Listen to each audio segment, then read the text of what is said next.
Bismillahirrahmanirrahim.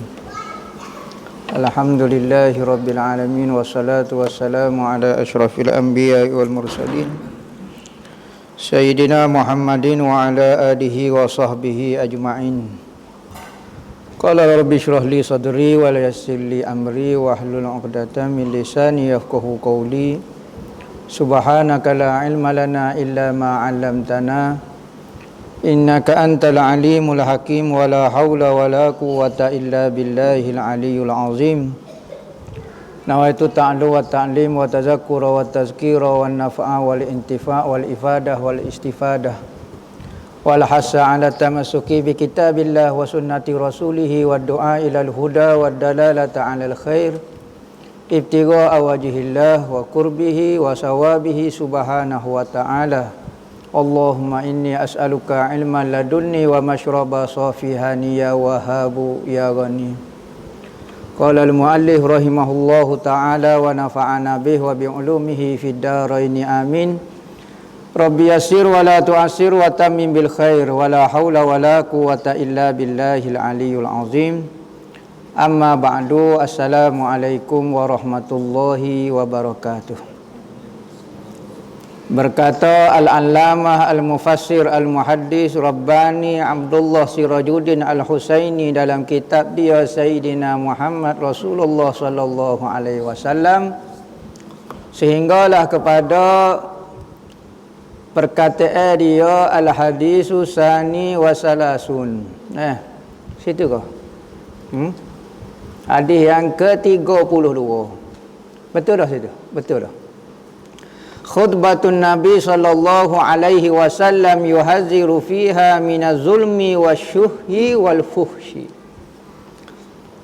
Hadis yang ke-32, khutbah Nabi yang memberi ancaman di dalam khutbah itu mengenai sifat zalim, sifat kedekut dan sifat keji. Banyak kita baca daripada hadis yang pertama, semua koleksi kumpulan-kumpulan khutbah Nabi sallallahu alaihi wasallam. Jadi cuti sebulan lebih dah hamba tak baca kitab ni. Jadi kena murajaah banyaklah hambanya. Jadi kekok lama tak kecek depan orang. Apabila kita Allah Taala uji, maka kita rasa nikmat yang paling besar bagi tubuh tak semak tak apa. Tak bijak tak apa, kau penting sihat. Baru tahu nikmat paling besar bagi tubuh adalah sihat. Manakala nikmat dalam pula yang paling utama adalah iman dan makrifat dengan Allah Ta'ala. Maka apabila Allah Ta'ala uji kita, banyak benda kita belajar. Banyak benda kita belajar. Macam-macam lah. Kita dapat rasa Allah Ta'ala ni kuasa setara mana. Kita dapat tahu makhluk ni tidak boleh buat apa-apa kepada kita. Tetapi alhamdulillah minta dengan Allah Ta'ala kesihatan. Sebab itulah Nabi pun sebut, rebutlah 5 perkara sebelum 5 perkara. Antaranya waktu sihat kamu sebelum daripada kamu sakit. Kerana apabila sakit nak buat ibadat payah, nak zikir tak serupa waktu kita sihat, nak semaya tak serupa dengan waktu kita sihat nak semaya. Sekalipun orang kata sakitlah kena semayanya, nak mati ke kena ingat tu hebatnya lain. Apabila kita sakit nak akad takbir pun payah. Nak rokok, nak sujud lama. Sebab tu apabila ada peluang Allah Ta'ala beri kesihatan tu, hargai. Semaya, buat ibadat sebanyak yang mungkin. Apabila sakit tak sudut koya nak buat ibadat, tak serupa. Kita semaya dalam keadaan selesa dengan kita semaya dalam keadaan menanggung sakit, tak serupa. Baca Fatihah tukar takir. Jadi nikmat sihat ni kena jaga sungguh-sungguh sihat ni. Katanya Nabi, 2 benda. Nikmatani, 2 nikmat yang selalu ditipu. Selalu manusia tidak terasa benda ni nikmat. Iaitu kesihatan dan waktu masa kosong. Sebab itulah sihat. Orang sakit saja tahu nikmat sihatnya. Jadi hambanya terima kasih banyak-banyaklah kepada orang yang berusaha nak suruh hamba sihat. Habis piti, habis tenaga, habis gapo. Ikutlah siapa-siapa dia. Tak lupa juga kepada hak berdoa. Sama ada doa secara depan-depan ataupun doa secara mesej, doa ke gapo ni. Anak-anak murid kau doa ke hamba, hanya Allah Ta'ala saja yang membalas dia. Ambo tak ada nak beri apa-apa, ambo tak ada gapo-gapo. Maka mudah-mudahan apa yang kita buat menjadi kebajikan kepada kita dan dapat membantu kita apabila berjumpa dengan Allah Ta'ala. Maka inilah kata hasil kebajikan ambo di atas muka bumi. Sekalipun ambo tak boleh mengajar, tapi ambo tolong orang, menyebabkan orang boleh mengajar. Adalu alal khairi kafa'ilihi. Orang yang ajak, orang yang tunjuk, orang yang tolong buat benda kebaikan ini seperti dia yang melakukan kebaikan itu. Jadi berkongsi pahala berlaku. Sebab itulah manusia ini benda yang tidak sempurna. Dia ada lemah, dia ada kurang dari sudut ni, supaya manusia tidak mengaku dia tu Tuhan. Kerana kesempurnaan itu milik Allah. Sekalipun dia hebat dalam bab ni, tapi dia lemah dalam bab ni, maka dia memerlukan manusia pertolongan orang dalam bab ni. Maka apabila kita terasa diri kita lemah, sifat sejati kita tu, maka masa itulah kita kenal Tuhan kita. Jadi alhamdulillah Allah Ta'ala beri kesihatan pula. Dialah yang memasukkan seseorang dalam keadaan ni, mengeluarkan dalam keadaan ni. Yukhrijul hayya minal mayyit wa yukhrijul mayyita minal hayy. Tuhan yang memasukkan orang dalam keadaan hidup. Lepas tu tukar pula keadaan dalam keadaan hidup, dalam keadaan mati. Tukar pula mati, hidup, sakit, senang, Allah Ta'ala berlaku. Tetapi dalam mana-mana keadaan kita minta dengan Allah Ta'ala supaya hati kita sentiasa duduk dengan Allah Ta'ala. Sehat, kalau tidak duduk dengan Allah Ta'ala, masalah. Katanya ulama, Syekh Zakaria Al-Ansari menyebut dia dalam kitab dia Fathur Rahman, syarah kepada risalah Wali Ibnu Arsalah. Dia kata manusia ini terbahagi kepada empat golongan manusia ni. Pertama dipanggil ahlul ghafalat, orang yang lalai, iaitu orang sentiasa duduk dengan dunia. Orang yang sentiasa duduk dengan dunia bukan orang rajin bekerja, bukan. Orang duduk dengan dunia, orang lupa Allah. Sekalipun duduk atas masjid, tapi dia duduk dengan dunia dia. Tak pernah ingat Allah Ta'ala. Duduk dalam semaya pun lupa Allah. Maka orang ni ahli dunia. Kedua dipanggil ahlul muamalat. Saat ni ahlul ghafalat. Ni orang minat ke dunia.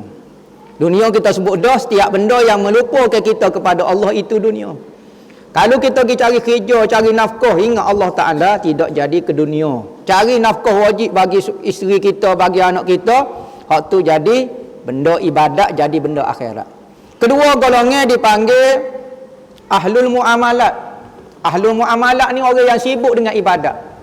Rajin zikir, rajin sebah, rajin semaya, rajin gapo. Ibadat semata-mata. Ingat Allah tak ingat pun. Tapi dia ahli bab ibadat. Maka orang ni juga orang yang tertipu juga. Hak berat sekali orang dunia. Kedua, orang buat ibadat tapi ibadat semata-mata. Semaya, ngaji lupa Tuhan. Tengah semaya lupa Tuhan, tengah zikir nama Tuhan pun lupa Tuhan. Sudah. Ketiga dipanggil ahlul tarakiyat, dipanggil. Orang suka jenis makan. Kejar makan ikhlas, kejar makan warak, kejar makan takwa, kejar makan. Jenis minat ke makan. Duduk makan ni dah hambur. Jenis gila ke makan. Ingat Tuhan tak ingat Tuhan. Duduk kejar tu. Belajar sifat sabar, duduk terkekal kok sifat sabar, lupa Tuhan. Duduk belajar mujahadah, duduk belajar ke ni, lupa Tuhan. Duk belajar sifat pemurah, lupa Tuhan, duk ingat dia pula pemurah. Sudah. Maka orang ni panggil ahlut tarakiyat, orang suka makan kedudukan di sisi Tuhan. Lupa Tuhan. Yang keempat ni orang ahlul inayah dipanggil. Orang yang dapat pertolongan Tuhan, iaitu orang yang sibuk dengan Tuhan. Sama ada dia sibuk dengan Tuhan, dia duduk orang biasa, dia duduk di tempat kerja dia orang kampung biasa, tak duduk atas masjid pun, tetapi dia duduk dengan Tuhan semacam. Maka satu golongan ni dipanggil ahlul inayah, orang yang dapat pertolongan Tuhan, bimbingan Tuhan di dalam hidup. Jadi kita kena sibuk dengan Tuhan, apa-apa keadaan kita pun. Khutbah Nabi kecek mengenai perangai tak jauh. Pertama, zalim. Apa maksud zalim? Buat kerja tak kena pada tempat dia.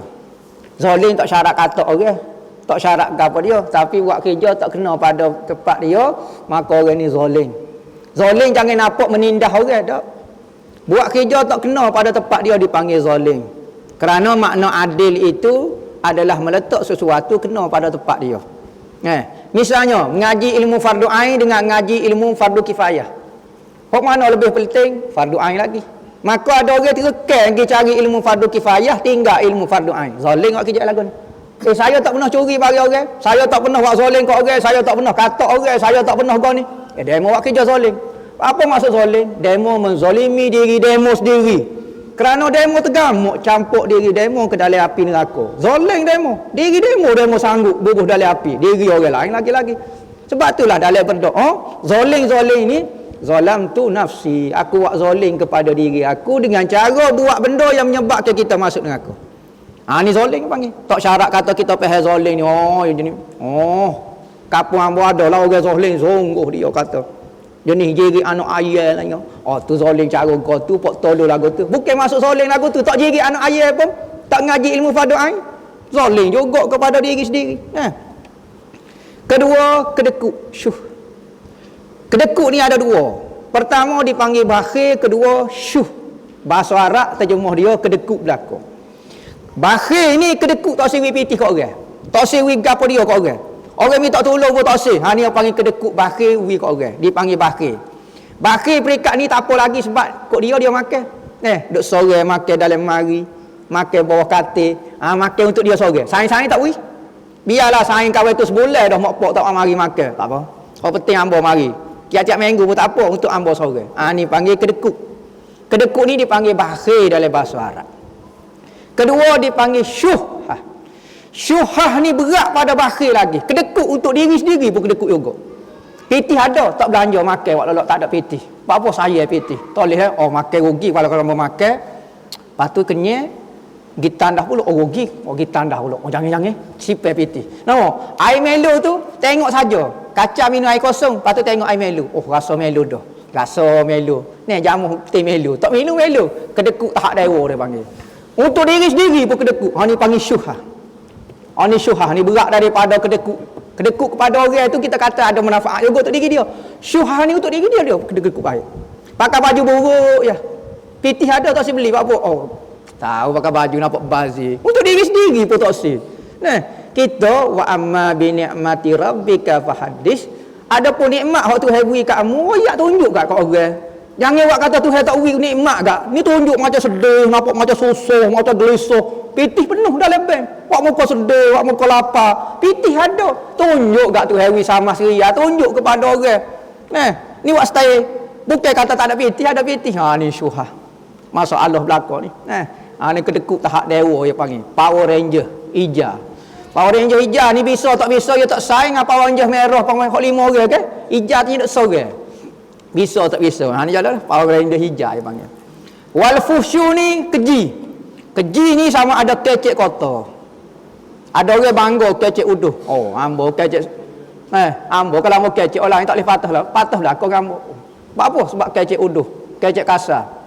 Nabi kata seburuk-buruk manusia adalah orang lari daripada dia kerana buruknya kata-kata dia. Orang kecek uduh. Tak sedar. Tahu ambo tak lagi dengan dia. Sebab apa? Ada orang bangga kecek lagu ni. Tetapi Nabi kata seburuk-buruk manusia orang yang lari daripada dia kerana uduhnya kata-kata dia. Dia yang mari. Masuk dalam WhatsApp sekali dia bidah. Orang pakai senyap. Besok ambo. Bangga dengan kata-kata huduh lagu tu. Sama ada perkataan ataupun perbuatan keji. Sokong awak kerja tolu tak tahulah orang jadi menyapa tak tahu lagu mana. Jangan jadi lagu tu Nabi marah. Sekali pun kita kata tak apa gua hamba minat. Gua demo minat Nabi tak minat. Demo nak jaga Nabi kau nak jaga gua demo. Gua demo boleh tarik demo tubik daripada neraka tak boleh buat kerja. Maka lah ni kita buat kerja hok Nabi suka. Kerana apa? Kerana apabila Nabi suka kita ada masalah di akhirat kita boleh minta tolong dengan Nabi. Tetapi apabila kita buat kerja hok Nabi benci semacam tiba-tiba nak minta tolong dengan Nabi di akhirat Nabi tolong. Tetapi kita rasa lagu mana? Dengan orang hok Tuhan hok Nabi hok kita buat bunyi benda hok Nabi suka semacam. Kan mudah lagu tu. Apa tujuan kita selawat ke Nabi? Nabi tak selawat kita. Tuhan selawat dah ke Nabi. Malaikat selawat dah ke Nabi. Hok ikhlas kita belum tentu ikhlas. Apa kita selawat ke Nabi? Nabi terhege-hege sangat kau nak selawat kita dak. Tapi kita selawat ke Nabi supaya kita boleh manfaat daripada Nabi. Kita boleh syafaat pertolongan Nabi. Itu sebenarnya. Bukan kata kita Nabi, hamba tak selawat ke Nabi, biar Nabi. Tak ada orang selawat ke dia. Lo ni. Ada orang tu, ada kumpulan tu tak sewi orang selawat ke Nabi. Ada juga pasal pot tolu. Dia tak tahu akhirat ni siapa dia paling besar sekali kebonya. Nabi hok boleh mengejah banyak. Jadi buat kerja kita hidup atas muka dunia, buat kerja hok Nabi suka. Kerana setiap benda hok Nabi suka tu lah hok Allah Taala suka. Pakaian apa dia hok Nabi suka, hok tu lah hok Allah Taala suka. Kerana apa? Kerana Nabi tu kekasih Tuhan. Semua perbuatan benda yang disukai oleh kekasih tentu akan disukai oleh kekasih. Kita kalau siapa dia misalnya kenal seorang perempuan misalnya, kita pun sukalah kepada dia. Kita ni tak berahi makan singgah, tiba-tiba kakak tu berahi singgah, sodoh kata-kata sodoh lah. Masa duk tengah minat ke dia atau gak singgah atau gak wak lolok minum atau gak depan dia dah minat dia. Jadi tak suka pun kena suka sebab benda orang yang suka tu, benda tu orang disukai oleh orang yang kita suka. Wal fuhsh, kecek kotor, kecek keji, kecek lucuh, kau kecek gapo dia, bagian ni jangan dok ajar. Lebih-lebih lagi kita mengaji agama, duduk di pondok, setahun 2 tahun tak boleh tukar lagi percakapan kotor. Kecek bahasa supuh, binatang dalam gapo dia, macam-macam. Semua binatang dalam hutan dia hafal belako. Hok zoo negara dengan bahasa Inggeris, dengan bahasa Arab dia hafal belako. Nya hafal belako ke apa? Nak kecek hudu. Bolah, ajar agak kecek lemah lembut. Kecek lemah lembut tak apa, jangan jadi orang lembut. Kecek lemah lembut tak apa. Nama orang lembut tak boleh. Kecek lemah lembut tak apa. Nabi ni kalau orang kecek dengan dia, orang kecek kali pertama, serah sedap duduk kecek dengan dia. Serah tak si berhenti kecek dengan Nabi. Kita tu ambil sepatah orang kecil bangun cacat dah. Tahu tak sedap nyekik dia mau kecek. Patu rasa bangga pula kecek lagu tu. Duduk pondok 2-3 tahun dah, tak boleh beki lagi percakapan. Latihlah duduk pondok ke kita lah ni tak saing orang. Duk karantin pas bila mati dengan gini dah buat kita no. Nak latih perangai ni sore-sore nak suruh jadi juru, tak lekat juga duduk pondok. Masuk lagi anasi hok kecek huduh ke apa dia. Hok berat lagi kalau saya dia kecek molek. Koya demo. Kecek anak enta. Koya molek. Patut kecek ayu tak apa. Minat Inggeris benar. Nama. Mu tak minat Korea. Macam-macam kita pagar dah popok kita ni tak siwi anasir sama ada anasir penyakit kok anasir gapo tak siwi pok benda-benda tak molek kita tak lekat lagi setahun tak lekat lagi 2 tahun tak lekat lagi tak tahu apa entah nak jadi wali bila tu takut bila tahu takut esok jadi wali kau gua daripada Abdullah ibnu Umar baca hadis. Daripada Abdullah ibnu Umar radhiyallahu anhuma berkata ia khatabana Rasulullah. Rasulullah pernah berkhutbah kepada kami satu hari katanya Abdullah ibnu Umar. Ni sahabat besar ni Abdullah ibnu Umar. Ya sahabat ni ada 2 kategori, sahabat besar, sahabat kecil. Sahabat besar ni hok duduk sentiasa duduk dengan Nabi. Sahabat kecil ni baru sekali tengok. Tu pun tengok sebelah mata ya. Duduk necak mana tak tahu. Seperti ketika khutbah wada, Nabi khutbah selamat tinggal didengar oleh 124,000 orang. Kalau masa tu Covid ada, berigak dah. 124,000 orang berkumpul dalam satu majlis, Nabi khutbah semua dengar supaya Nabi kecek depan dia. Kita kalau semua masjid ni kecek orang dengar jauh tak dengar dah. Ni Nabi apabila dia kecek mukjizat dia orang ujung sekali tu dengar dah. Dengar supaya Nabi kecek depan dia. 124,000 orang sahabat. Tu sahabat kecil sekali kamu tengok Nabi sekali seumur hidup tu pun tengok Nabi tak tengok pun paling kamu tengok jauh lagu tu maka dipanggil sahabat kecil dipanggil antara sahabat yang bisa debel nama dia Sa'ad bin Mu'az. Sa'ad bin Mu'az ni orang Madinah, dia masuk Islam ketika usia 30 tahun. Dia masuk Islam, kenal Islam dan masuk Islam, pegang dengan Islam umur 30. Meninggal ketika usia 36 tahun. Dia duduk dalam Islam 9 tahun ya. Tetapi apabila dia meninggal Sa'ad bin Mu'az ni berkocok arah. 70,000 malaikat turun daripada langit urus mayat dia. Ketika dia meninggal mati syahid, meninggal perega dia tak ingat dah.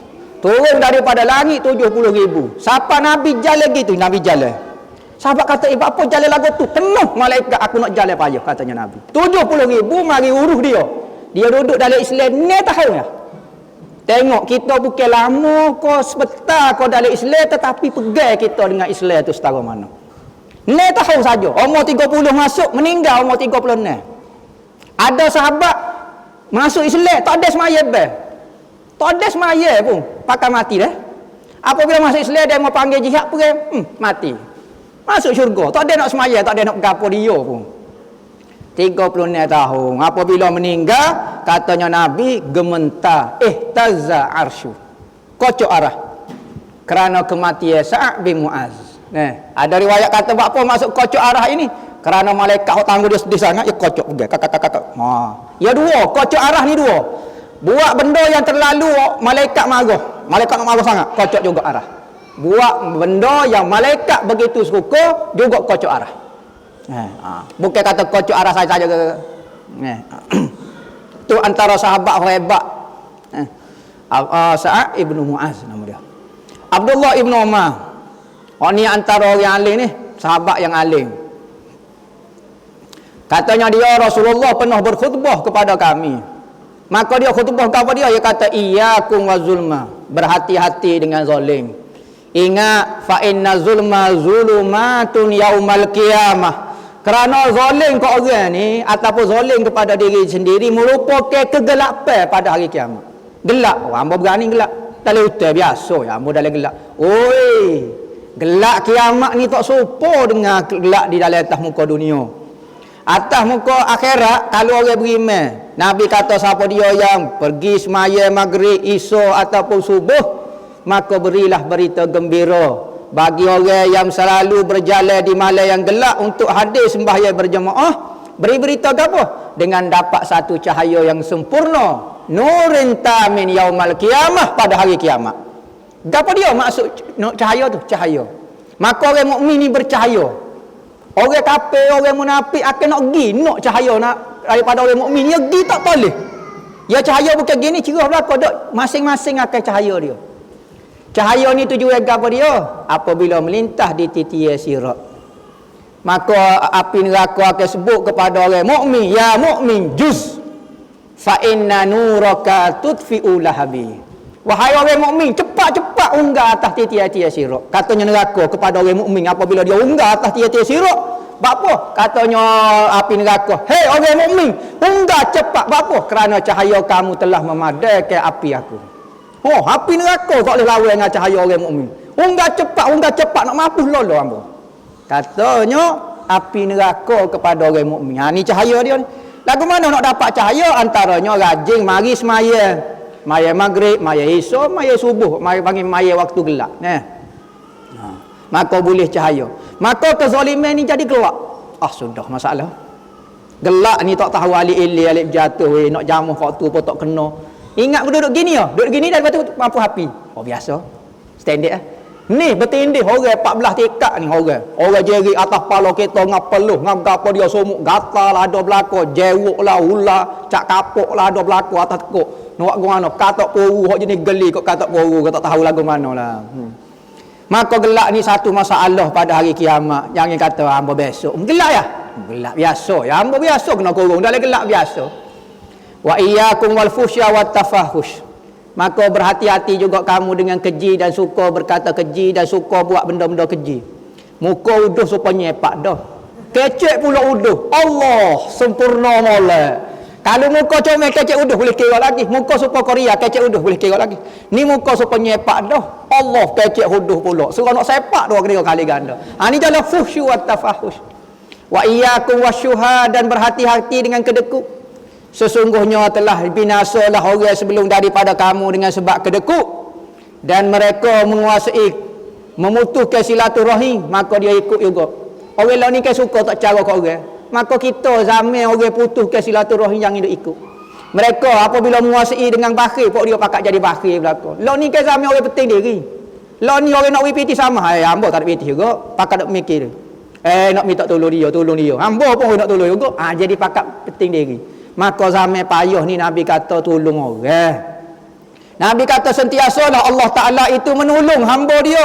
Maka nala abdu fi auni akihi, selama mana hamba dia menolong sesama saudara dia. Tuhan tak payah tolong Tuhan.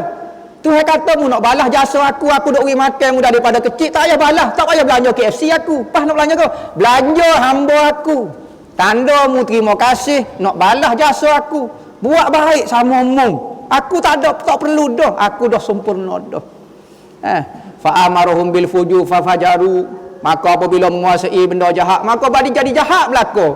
Badi penting diri belaka. Musim kedekut pakat wak kedekut. Musim payah pakat wak payah. Kau payah. Kita orang Islam jangan buat style, jaga diri kita. SOP.